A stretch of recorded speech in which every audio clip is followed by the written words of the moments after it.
ভারত ও পাকিস্তানের মধ্যে সংঘাত এখন তুঙ্গে। রীতিমতো এই সংঘাতকে কেন্দ্র করে ভয়ঙ্কর যুদ্ধের আভাস লক্ষ্য করা যাচ্ছে। কিন্তু এরই মধ্যে ভারতের গণমাধ্যমগুলো এই খবরকে রীতিমতো হাওয়া করে দিয়েছে। ভারত কি তবে ভয়ে এই খবরকে ডিলিট করে দিয়েছে? এনডিটিভির একটি স্ক্রিনশট আমার এখানে দেখতেছেন, অপরদিকে বাংলাদেশের একটি গণমাধ্যমের স্ক্রিনশটও দেখতেছেন। দুইটা প্রায় সেম খবর, কিন্তু এনডিটিভি এই খবরকে ডিলিট করে দিয়েছে। ভারত যে ভীতু জাতি আবারও প্রমাণ হলো। নিজেদের দুই সৈন্যকে হারানোর পর ভারত রীতিমতো পাগল হয়ে প্রলাপের মতো বকতে বকতে ডিলিট করে দিয়েছে তাদেরই খবর। তাদের খবর ডিলিট করার পর পাকিস্তানের গণমাধ্যমগুলো ফলাভাবে খবরকে ভাইরাল করতেছে।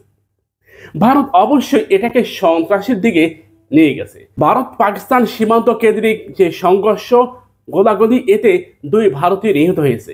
কিন্তু ভারতের গণমাধ্যম, ভারতের মিডিয়া সেন্টার কিংবা ভারতের প্রতিরক্ষা সদর দপ্তর থেকে জানানো হয়েছে কি পাকিস্তানের সন্ত্রাসী গোষ্ঠী লস্করে তৈয়বা এই হামলা চালিয়েছে।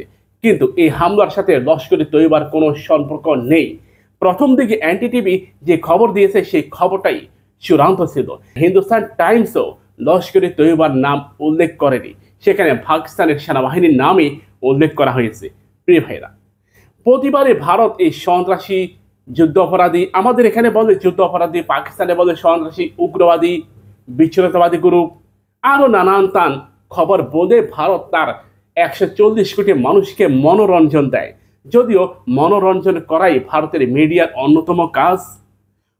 নর্মাল খবরকে সিরিয়াস আকারে উপস্থাপন করা ভারতের যেমন কাজ, সিরিয়াস খবরকে ভারত বিনোদনের মাধ্যমে পরিবেশন করাটাই ভারতের কাজ। ভারত কতটা ভয় পেয়েছে?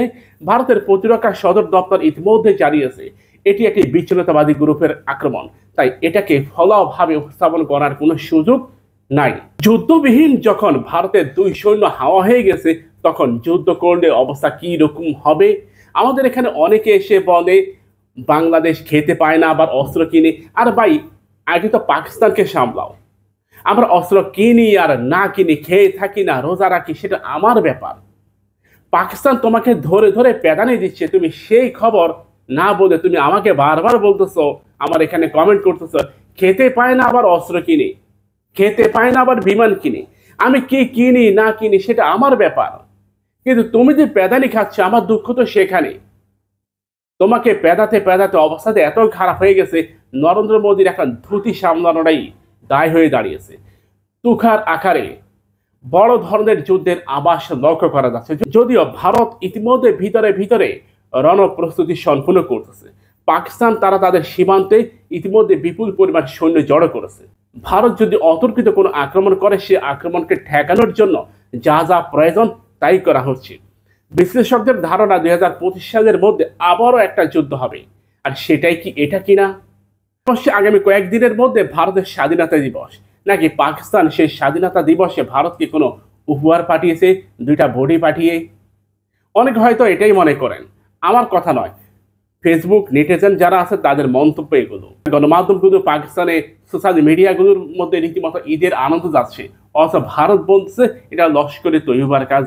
আর কোন তৈয়বা করলো আর না করলো সেটার দিকে মনোযোগ না দিয়ে তুমি যে দুজনকে হারিয়ে ফেলেছ সেটার দিকে মনোযোগ দাও।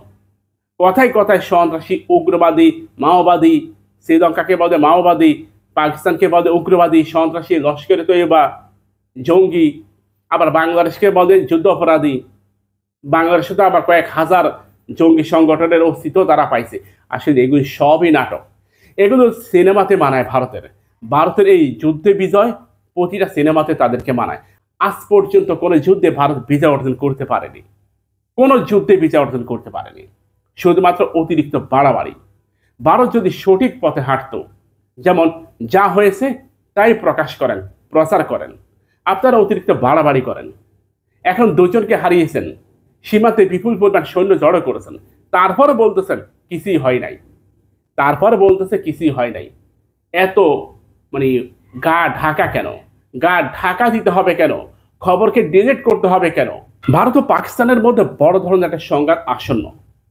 সত কথা যেটা, আগামী কিছুদিনের মধ্যে বড় ধরনের একটা সংঘাত হবে ভারত ও পাকিস্তানের মধ্যে। আর এই সংঘাতকে কেন্দ্র করে আফগান, বাংলাদেশ এই সংঘাতে জড়িয়ে পড়বে। অর্থাৎ দক্ষিণ এশিয়ার মধ্যে বড় ধরনের একটা যুদ্ধের আভাস লক্ষ্য করা যাচ্ছে। আমরা আশা করব বাংলাদেশের সর্বোচ্চ কর্তা ব্যক্তিরা এ বিষয়ে মনোযোগ দিবেন। যুদ্ধ বিমান ক্রয়ের জন্য বিমান বাহিনীর প্রধান তাকে সরিয়ে দিতে হবে। তা না হলে যুদ্ধ বিমান কেয়ামত পর্যন্ত আসবে না। আমাদের বিমান বাহিনীর ঊর্ধ্বতন কর্মকর্তাদের গাফিলতির কারণেই যুদ্ধ বিমান আসে না।